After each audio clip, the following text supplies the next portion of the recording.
Hola a todos y a todas. Hoy tenemos con nosotros a Ángela Álvarez Cofiño.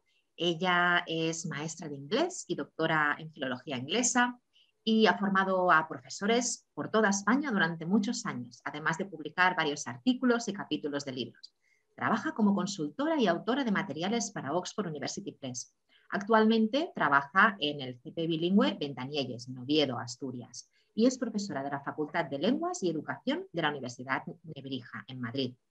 Y estamos muy contentos de tenerla hoy aquí porque va a hablarnos sobre las situaciones de aprendizaje, que es uno de los nuevos temas que aparece en la reforma educativa, en la LOMLOE. ¿Qué tal, Ángela? ¿Cómo estás? Hola, Monse, buenos días. Pues bien, muy bien, encantada de estar aquí con vosotros. Nosotras también estamos encantadísimas de tenerte aquí. A ver, dinos, ¿por qué la enseñanza a través de situaciones de aprendizaje? ¿Por qué esta novedad en la reforma educativa? Bueno, pues es una de las novedades que va a aparecer en la reforma educativa porque a la hora de la elaboración de los currículos se han manejado los programas educativos de otros países, como Quebec, por ejemplo, como Portugal, en donde ya se está trabajando a través de situaciones de aprendizaje. Se lleva también tiempo trabajando en ellas en Sudamérica. Entonces, lo que se ha visto es que es una forma muy realista de utilizar los contenidos y los conceptos que se trabajan en el aula. Y en el caso que nos ocupa, que es lenguas extranjeras, por ejemplo, es una forma de hacer que los alumnos utilicen el lenguaje con una funcionalidad y con un propósito específico. Es distinto, por ejemplo, una lengua que se utilice y conceptos que se utilicen para trabajar una situación de aprendizaje que puede ser, por ejemplo, el reciclaje en el cole, a un tipo de lengua totalmente distinto que tiene que ver si, por ejemplo, lo que queremos es que los niños aprendan a cómo ir a comprar a un mercado. Entonces, de lo que se trata es de o bien crear situaciones de aprendizaje que no sean reales, pero que sí sean lo más semejantes posibles a la realidad, porque muchas veces no las podemos hacer tan reales como quisiéramos en el aula, por las limitaciones que tenemos de muchas cosas. O bien, utilizar una situación real que se dé en el centro escolar, por ejemplo, para desarrollar los contenidos y la lengua necesaria. Entonces, en ese caso, los alumnos van a estar viendo unos contenidos y unos conceptos que son necesarios para solucionar esa situación de aprendizaje y además utilizar una lengua acorde con los contenidos de esa situación de aprendizaje y con todas las destrezas lingüísticas y cognitivas que necesitan desarrollar para solucionarla o solventarla, ¿vale? Entonces, una situación de aprendizaje podría ser, por ejemplo, eso. Pues vemos que el colegio está sucísimo. Vamos a hacer, ¿cómo podemos reciclar basura en el cole para que esté más limpio? Vale, pues esa va a ser nuestra situación de aprendizaje. Partimos de ahí. Bueno, pues vamos a desarrollar un proyecto, luego ya las situaciones de aprendizaje tienen estrategias distintas de trabajo, puede ser por medio de la gamificación, del proyecto, del aprendizaje basado en proyectos, de aprendizaje basado en juegos, puede ser situaciones de aprendizaje a servicio, es decir, las estrategias para luego desarrollar las situaciones de aprendizaje son múltiples, pero nosotros partimos de esa situación que tenemos en el cole y vamos a desarrollar un proyecto, desarrollar una serie de tareas para ver cómo la podemos solucionar. Entonces, todos los contenidos que vamos a trabajar desde las distintas áreas, porque se pueden hacer proyectos integrados, matemáticas, lengua, historia, geografía, de todos, de ciencias. Vamos a trabajar sobre ese proyecto y todo la lengua que vamos a desarrollar y a trabajar, tanto en la lengua materna como la segunda lengua, en este caso, que sería la lengua extranjera, pues vamos a utilizar el lenguaje apropiado para comunicarnos sobre lo que tenemos que desarrollar en esa situación de aprendizaje y a la vez para adquirir todos los contenidos y todo el vocabulario y las estructuras que tengan que ver con ese tema que vamos a trabajar.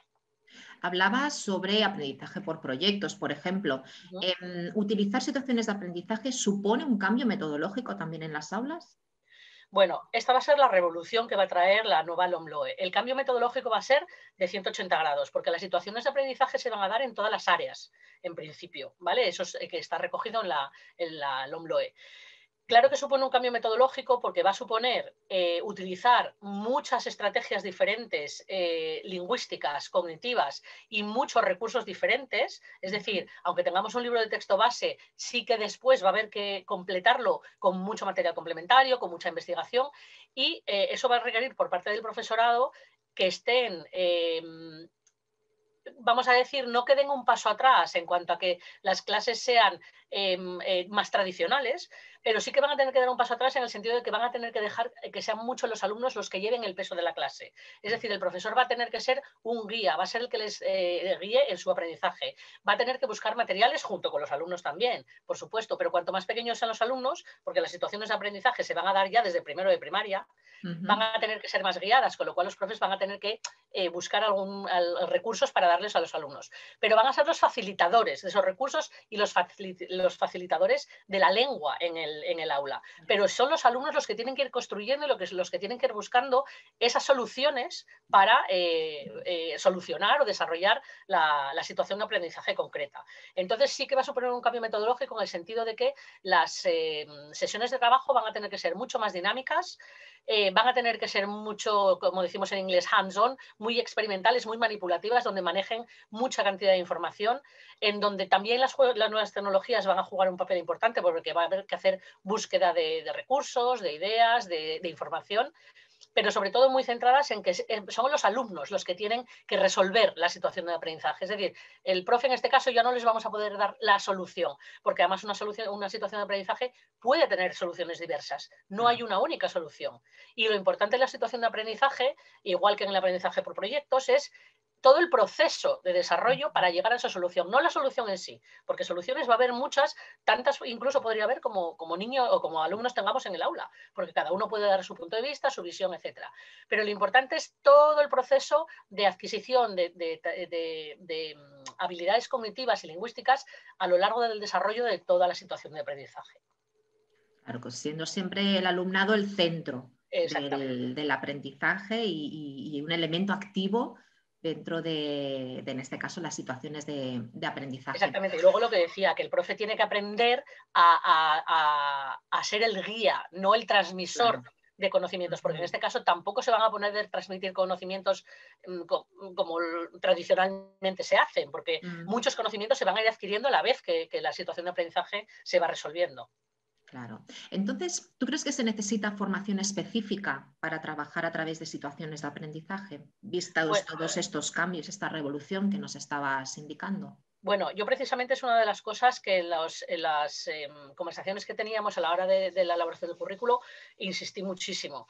Esto tiene que llevar pareja una importantísima o un importantísimo acompañamiento de formación del profesorado.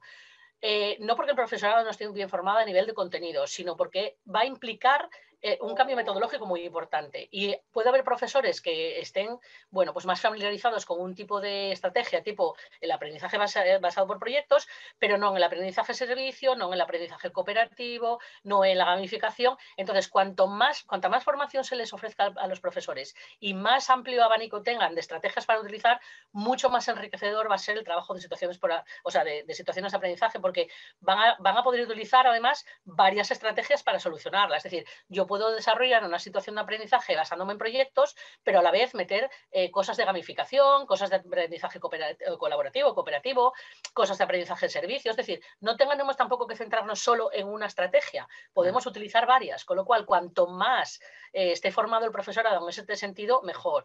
Y luego esa formación que van a necesitar metodológica de atención, que esto ya no es solo transmitir contenidos, que es que vas a necesitar colaborar con tus alumnos, tratar de que emerjan en clase un montón de situaciones comunicativas, de situaciones distintas donde puedan aplicar distintas estrategias cognitivas. Es decir, el cómo ser el que fomenta en clase toda la comunicación y toda la cognición necesaria para que los alumnos las desarrollen. Entonces sí que la formación va a ser necesaria, metodológica especialmente, sobre todo para abrir el campo de visión de diferentes estrategias, como dije antes, para aplicar en el aula y para ver cómo los profesores pueden promover la cognición y la comunicación en el aula. Genial. Bueno, nosotros estaremos en ello para apoyaros en todo lo que necesitéis. Y una pregunta que también creo que es interesante es, ya es no solo cómo utilizar la situación de aprendizaje en el aula, sino luego cómo evaluamos, porque por lo que nos estás contando, la evaluación va a ser diferente a la que teníamos en un aula tradicional. Efectivamente, y esto también va a tener que formar parte de esa formación que se le dé al profesorado. La evaluación va a tener que ser una evaluación formativa y constante. Es decir, el profesorado en el aula vamos a tener que estar constantemente observando lo que hacen nuestros alumnos, tomando notas y registros de cómo van las diferentes sesiones de trabajo. Esto no quiere decir que todos los días tengamos que registrar todo de cada alumno, pero sí las cosas que sean más destacables. Si hay días que muchos alumnos hacen cosas normales, que no destacan, pero todo lo que sea destacable o lo que vemos que tienen que mejorar o dónde les podemos ayudar para mejorar, todo eso tenemos que registrarlo, porque lo que decía, como la solución de la situación de aprendizaje es un proceso, la evaluación tiene que ser un proceso también. No es algo que se puede hacer solamente al final, porque, y como decimos, si lo importante no es el producto final, sino que es todo el proceso a través del cual desarrollan las estrategias para solucionar esa situación de aprendizaje, pues hay que evaluar eso, hay que evaluar todo el proceso, no solo el producto final. Entonces, esto también va a requerir pues, que el profesorado esté formado en aprendizaje, en evaluación para el aprendizaje, es decir, una evaluación que fomente el aprendizaje, que nos dé a los profesores información suficiente de todo el proceso de aprendizaje de los alumnos, no del resultado final de un examen o del resultado de... Es decir, ¿se van a poder seguir haciendo pruebas? Sí, pero no es lo único. Es decir, si lo que queremos es que realmente la evaluación sea formativa para los alumnos y ellos entiendan cómo han realizado ese proceso, por qué han fallado, dónde lo han hecho bien y por qué. Todo eso requiere que un montón de observación por parte del profesor y utilizar checklists y utilizar rúbricas en donde se vaya reflejando todo el proceso que han seguido los alumnos a lo largo de la situación de aprendizaje. No un trabajo concreto, o eso también, pero aparte de es la evaluación que llamamos en inglés ongoing, ¿no? O sea, desde el principio hasta el final. Y eso va a requerir pues, que el profe esté muy centrado en todo lo que está pasando en el aula, que fomente mucho el trabajo por equipo para que también el profesor se pueda mover por el aula y vaya observando a los distintos alumnos en los equipos y cómo trabajan individualmente para que tengamos tiempo para hacer todo eso. Bueno, suena muy interesante, suena como un cambio que seguramente va a facilitar el aprendizaje a nuestros alumnos, a que desarrollen todas esas habilidades globales o del siglo XXI de las que tanto se ha hablado. Y bueno, pues aquí estamos para apoyar a todo el profesorado en aquello que necesite. Muchísimas gracias, Ángela. Ha sido un placer tenerte aquí. Para darnos pues, estas pinceladas sobre qué son las situaciones de aprendizaje, cómo se evalúan y qué significan dentro del día a día del profesorado. Muchísimas gracias. Muchísimas gracias. Y hasta pronto. Siempre. Muchas gracias.